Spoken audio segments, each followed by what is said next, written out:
Okay, Control W, or just pressing W brings up your magic wand key. So, I can select that, but then I can go to mask, and go similar, okay, and it'll select similar colors, throughout the graphic. Alright. Then you can either go down to paint on mask, or just do Control K, depending on which is more convenient for you, and put that. Now, of course, in this mode, you can go like erase things, and like for example, I don't know how it's erasing it though. It's erasing it with black.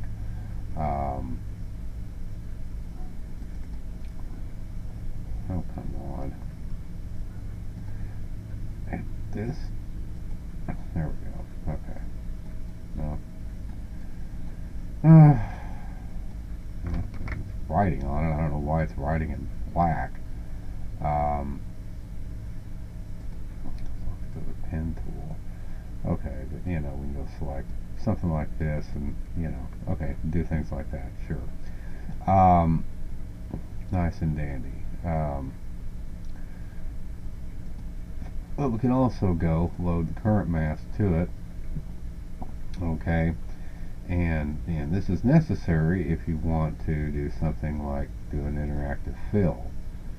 Okay, so that'll apply it just to the background instead of the whole page. This would have applied to the whole page if I hadn't reloaded the mask on top of it. Okay, let's go to the object pick tool.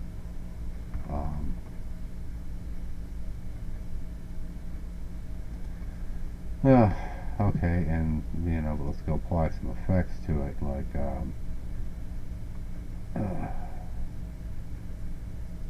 distort blocks, for example. So we can apply that. That looks good to me.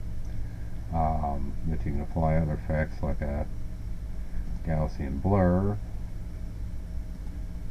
and blur it up a bit. Let's say that. Okay, and then to get out of it, just do Control K. Okay, that takes you back into here. Alright. Alright, hadn't lost anything because if I press Control K again, you can see we go back to it. So then you can see it by our current mask being there like it is, and there it is in red. So you can see what the mask looks like, but it only shows the high contrast, and ants, it won't show all the little details, obviously. So, okay, but, I said I hadn't really done anything yet, but, we can go like hue, saturation, and brightness, and really fuck around with the control extremes, and then you can start to really see what's going on there. So,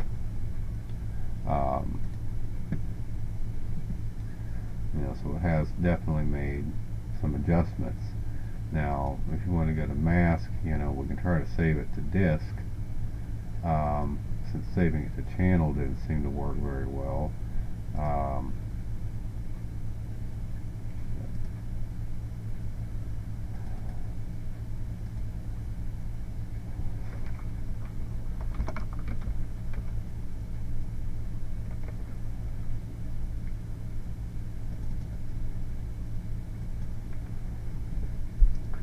So that should be available for other programs to use, although they'd have to be the same size, I'd imagine.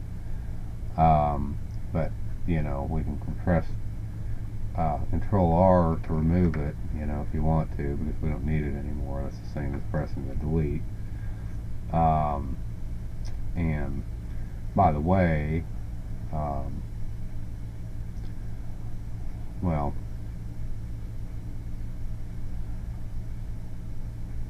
yeah, by the way, you can go to mask, color mask, and what that is that you know, you can come and select a color, like let's say that color there we wanted to sample.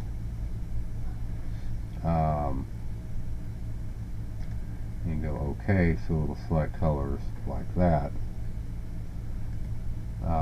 you know, within a certain tolerance range. But that's not what I want to do. But let's try that again though and see if we find something else a little less similar. I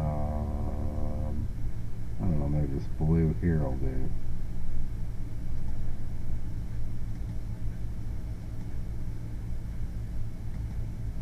So every time I click it, you know, it creates these ones. Boy, so that's supposed to be similar.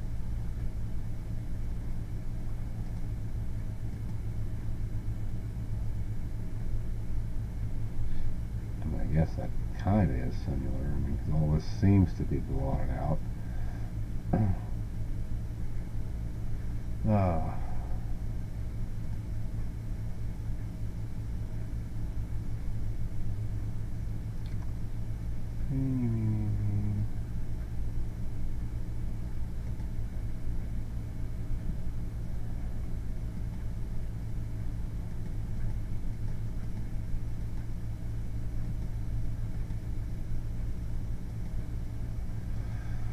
It's probably a pretty cool function, trying to apply a bump map to it. You know, let's do something else though.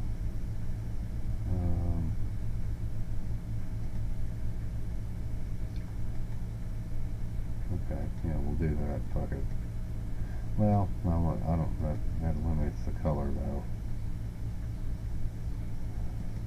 Do stained glass. Yeah, what the hell? That's.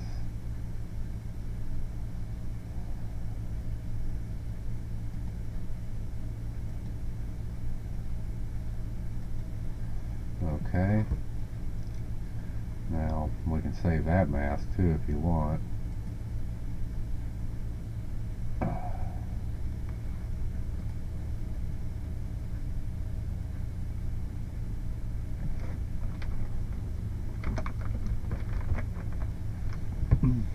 And then erase it, so it gives us that effect.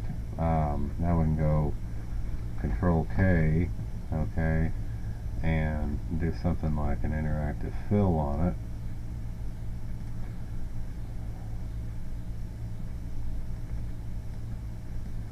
Bottom to top, for example. The dark areas will be relatively unaffected, but light areas won't be. Now that's our current mask.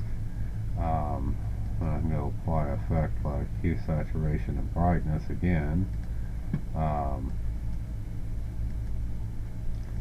We can adjust things so you see that it, you know, affects the bottom more than the top.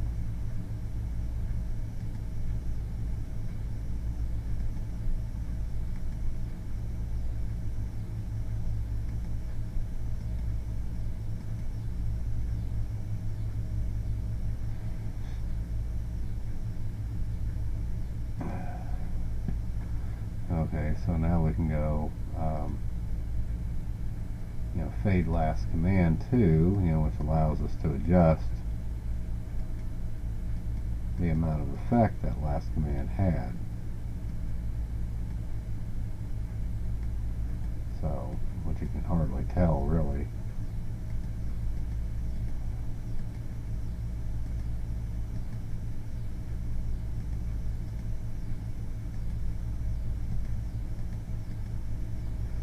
But at any rate,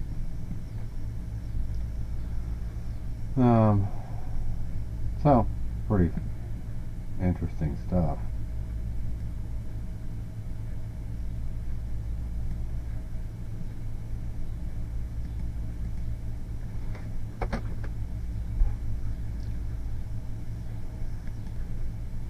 Okay, I probably should have removed the mask before I, you know, hit that fade last command.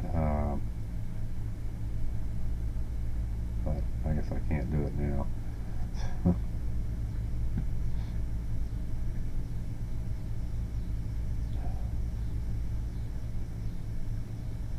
Jeez. No wonder that thing was so hard to see. I'm going to try to do this again. Interactive fill tool. Make it completely black up there. Control K.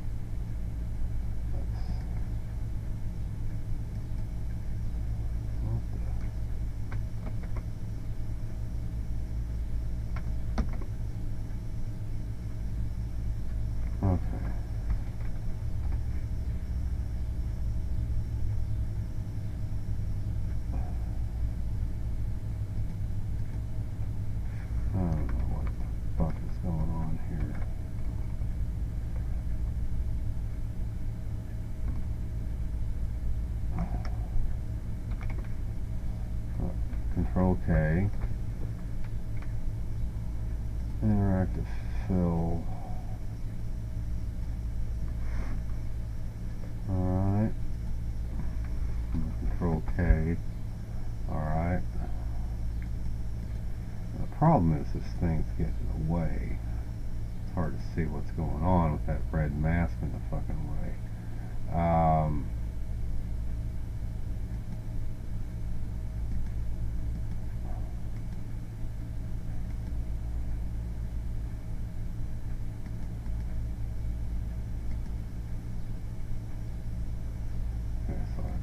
Darkened it at the bottom, basically. Okay, now we can eliminate the mask because we're done with it.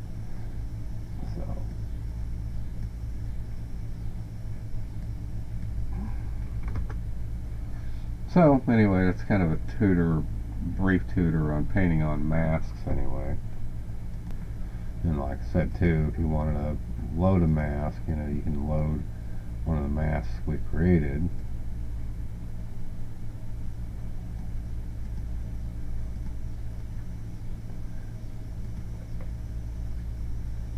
And voila.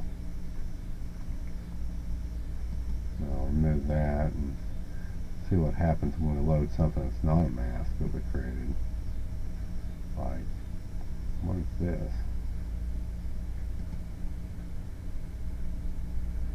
Oh.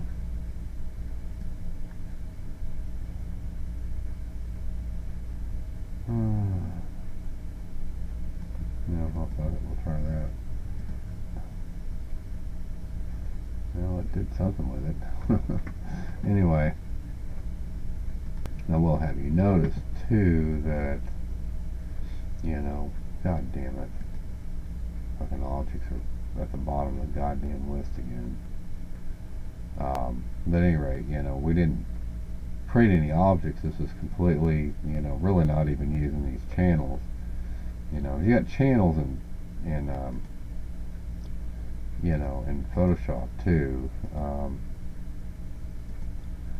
but again, a little more potent though.